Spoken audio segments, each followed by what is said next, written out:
I used to say back when we created this thing called equity. Equity wasn't just for poor children or kids on the bottom, although we were accused of that in a lawsuit, and there was a filing by some complainants in the 1999 lawsuit that says equity was a code word for black, and by having equity in this as a public policy, we were discriminating against white kids. Well, no. Equity was about raising the floor and the ceiling at the same time. And our standards were quite clear.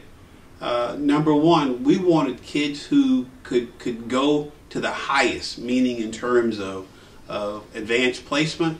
We wanted kids to take all the advanced placement courses they could take and get a 3 or better on their placement exams. And we didn't care if they were black or white. We wanted them to go as far as they could go. And for these kids down here, we said, no, you got to be here. You got to be competent. You got to have a level of mastery. And we want to accelerate your progress. And accelerating their progress did not in any way, with this notion of equity, hold down kids at the top. You know, when you hold down kids at the top, you're hurting that group of kids, and that could be white kids, that could be upper income black kids, it could be kids who needed to go much further than where they were currently performing. And we wanted a school system that could take them as far as they could go. As you recall, we started IB. We had the first IB program in Mecklenburg. We had IB before the private schools had IB. In Mecklenburg, and that was for those kids that could do that level of work. So, you know, what I would say to citizens, what I would say to this community, what I would say about raising the floor and the ceiling at the same time is that we have to know where all children are performing, and then set a bar higher. If they can get even higher, then do that. If you walk.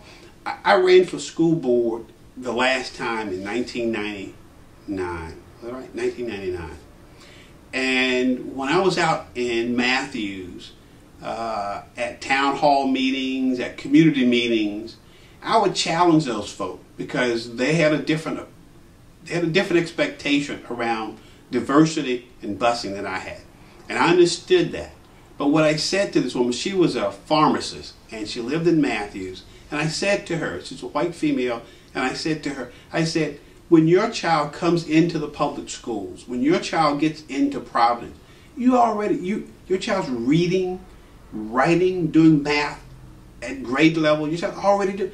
What we want to be able to do is take your child, you know, 1 full year or greater in those 9 months. I said, right now, you can't tell whether or not we're adding value to your child's experience.